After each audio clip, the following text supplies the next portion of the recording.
Instituto Politécnico Nacional, Campus Guanajuato. La práctica que estaremos realizando el día de hoy se titula Celdas voltaicas.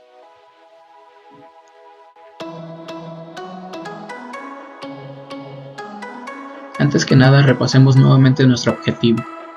Es reconocer un proceso redox a través de la construcción de una celda voltaica húmeda. ¿Qué es una celda voltaica? Son dispositivos que manejan la energía liberada durante la reacción de óxido-reducción que se produce de manera espontánea, en el cual la transferencia de electrones tiene lugar a lo largo de un camino externo y no directamente entre los reactivos. Cabe mencionar que los aniones migran con dirección hacia el ánodo y los cationes hacia el cátodo, debido a que los electrones con carga negativa fluyen del ánodo al cátodo. El ánodo es una celda voltaica, se rotula con un signo negativo y el cátodo con un signo positivo. Un flujo continuo de corriente se realizará solo si se mantiene la neutralidad eléctrica en ambas semiceldas. Únicamente deben de permitir que los iones pasen de un compartimento a otro. De igual manera debemos de mencionar que los cationes del puente salino se mueven a uno de los compartimentos para compensar el exceso de las cargas negativas, mientras que los aniones del puente salino difunden al realizar otro compartimento para neutralizar el exceso de cargas positivas. La corriente eléctrica se obtiene como resultado del flujo de electrones por el alambre conductor desde el electrodo negativo al positivo. La FEM de cualquier celda galvánica depende de la naturaleza de las especies químicas involucradas. La FEM es la diferencia de potencial entre los electrodos de la pila cuando no circula corriente entre ellos, que se conoce también como fuerza electromotriz. La fuerza con que se mueven estos electrodos por el alambre se llama fuerza electromotriz, como pudimos mencionarlo anteriormente, y esta se mide en volts. En la imagen podemos observar que contamos con un cátodo, el puente salino y un ánodo. Ahora pasaremos a un cuestionario de prelaboratorio, donde nos estarán preguntando qué es la pila, que este es un dispositivo que consiste en dos o más celdas electroquímicas que pueden convertir la energía química almacenada en corriente eléctrica. ¿Cuáles son las partes que conforman esto? Aunque existen variedad de tipo de pilas, muchas de ellas conforman lo siguiente, que es electrodo positivo, electrodo negativo, electrolito y despolarizante. De igual manera, cabe mencionar que el voltaje necesario para prender un foco LED es entre 1,7 y 3,3 voltios. Depende obviamente del color del diodo y de la composición de los metales. Tipos de pilas. Como primera instancia se conocen como primarias, que son aquellas que se agotan y son desechables. Luego están las secundarias, son las que pueden recargar, y estas más que nada se lo conocen como baterías. Enseguida siguen las alcalinas, son eléctricas, es decir que consiguen su energía a través de una reacción química entre el zinc y el dióxido de manganeso, del cual están compuestas. Luego están las salinas, que son pilas salinas o zinc de carbono, están cayendo de desuso debido a que no tienen la capacidad energética como otro tipo de pilas, sin mencionar que estas son mucho más baratas. De igual manera contamos con de litio. Utilizan el metal de litio para crear energía, pueden ser recargables o desechables dependiendo de sus componentes, tienen una alta densidad de energía por lo cual tienen una vida útil 4 veces mayor que las alcalinas y son más ligeras. De igual manera pasamos por tipo de pilas de tamaño, empezamos con las de AAA.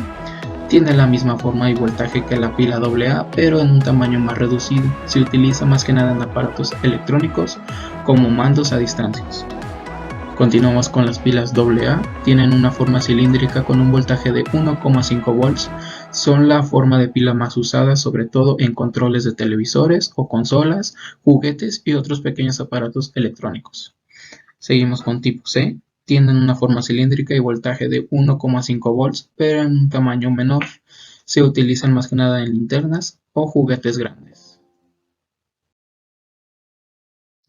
Pasamos a las pilas de tipo D. Pila cilíndrica de 1,5 volts es la pila más grande del formato cilíndrico, utilizado para aparatos de gran tamaño como estufas de parafina o juguetes grandes. Continuamos con pilas tituladas PP3, pila rectangular de 9 volts. Sus polos positivos y negativos están situados en el mismo lado, usado en detectores de humo o juguetes electrónicos.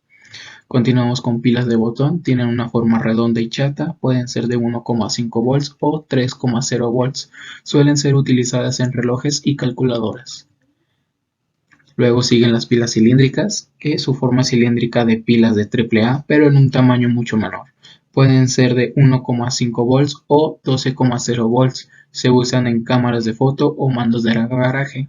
Por último, contamos con pilas de petaca. Es muy grande con los polos positivos y negativos en la parte superior de la pila, con 4,5 volts. Estas pilas se usan en proyectos de tecnología en colegios.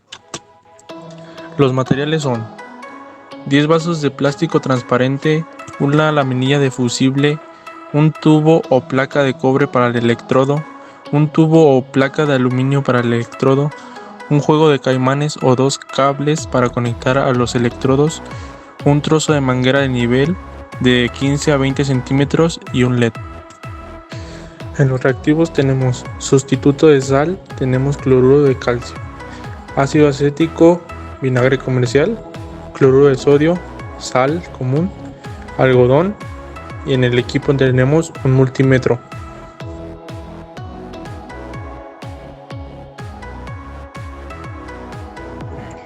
Prepararemos una disolución saturada de cloruro de sodio en agua. Para lograr esto debemos vertir cucharada tras cucharada de nuestro soluto en nuestra disolución hasta que este ya no se disuelva más y se deposite en el fondo.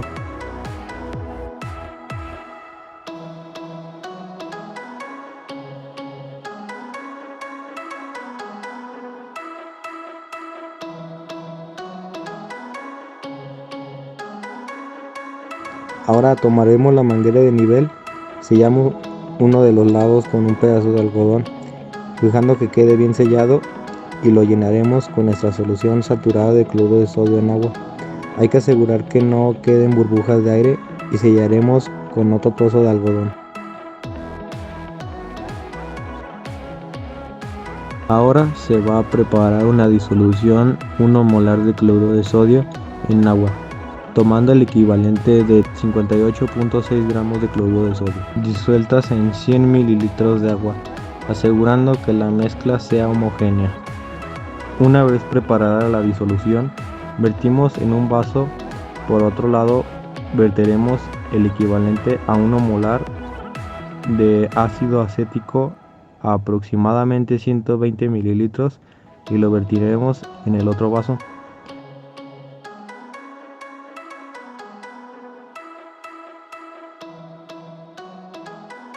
Tomaremos el puente salino y lo colocaremos en una punta en cada vaso. Checa que en ambos extremos estén sumergidos. Para el cátodo introduciremos el tubo de cobre en la disolución 1 molar de cloruro de sodio y por el otro lado el electrodo de aluminio con el vinagre, y con el multímetro mediremos el voltaje que este generó de la celda voltaica, que son 245 voltios.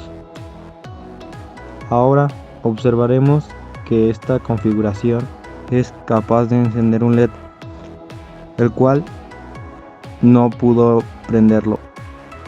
Para poder encenderlo se adicionaron pilas para generar el voltaje necesario para que se encendieran. Una vez que el LED encienda, podemos observar que si hacemos una segunda lectura de voltaje, nos arrojará el resultado de 1.490 voltios necesarios para encender el LED. Apagaremos la luz para una mejor apreciación. Ahora configuraremos la celda voltaica, donde ambos electrodos estarán sumergidos en una disolución 1 molar de cloruro de sodio en agua, y hacemos una lectura de voltaje que se generará un aproximado de 742 voltios, y veremos ahora si puede encender el LED, y no es capaz de encenderlo. Una vez más adicionaremos la pila para encender el LED y de nuevo haremos la lectura de voltaje y nos arroja 1.892 voltios. Y de nuevo apagaremos la luz. Como tercera configuración de nuestra celda voltaica, sumergimos ambos electrodos en 1 molar de vinagre, la cual intentaremos una vez más encender el LED y no enciende. Se agregó nuevamente la pila para poder encender el LED, lo cual arrojó un voltaje de 1.812 volts. Se apagan las luces para poder apreciar el brillo del LED que emite una mayor luminosidad. Para esta práctica se utilizaron 3 diferentes clasificaciones, en la primera del ánodo con aluminio y en la segunda del cátodo con cobre. En la primera disolución del ánodo en sal y el segundo disolución del cátodo en vinagre. La segunda es sal con sal, la tercera configuración es vinagre con vinagre. Como podemos observar, con la primera configuración el potencial de celda es de 0.245 volts, en la segunda es de 0.742 volts y en la tercera configuración el potencial de celda es de 0.742 volts. Por lo cual estas configuraciones no encienden el LED, ya que no es el voltaje suficiente para que éste encienda. Y en la tabla se muestra cuando se añade la pila, y estos arrojan un potencial de celda más la pila de un aproximado de 1.490 volts, en la segunda de un aproximado de 1.892 volts y en la tercera de un aproximado de 1.812 volts. Discusiones. ¿Cuál sería el potencial de celda sin la utilización del puente salino? Si no se utilizara el puente salino, esta diferencia de potencial evitaría el flujo de más electrones. 2. ¿Qué modificaciones realizarías a la celda voltaica que construiste para aumentar el potencial de celda? En este caso, reducir el tamaño de los electrodos y saturar más las soluciones utilizadas. ¿Cuál sería el tipo de electrodos más adecuado para la construcción de una celda voltaica? Se podría decir que el oro, debido a que este es un excelente conductor. Sin embargo, este tiende a un desgaste de oxidación mayor. Por lo tanto, sería el cobre por sus propiedades conductoras y su resistencia al desgaste. 4. ¿Qué sucedería con el potencial de celda si se agrega soluciones de diferente concentración? Aumenta debido a la diferencia de fuerza en la interfase electrodo-disolución de cada ánodo y cátodo. Entonces, si se tiene menor potencial de flujo eléctrico, tendrá mayor potencial de celda. 5. ¿Qué sucedería con el potencial de celda si se agrega la misma solución en el ánodo y el cátodo? Por ejemplo, cloruro de sodio. Nada, ya que para que aumente tiene que existir una reacción indirecta. En conclusión, podemos mencionar que el objetivo de la práctica fue logrado parcialmente. Pudimos reconocer un proceso redox a través de la concentración de una celda voltaica húmeda. De igual manera, pudimos observar los factores que fueron esenciales para el cumplimiento del experimento y proporcionar las soluciones adecuadas para llegar a su finalidad del mismo. Por último, se observa que no todas las celdas generan un voltaje semejante por diversos factores como la molaridad de las disoluciones, pureza de los reactivos, entre otros.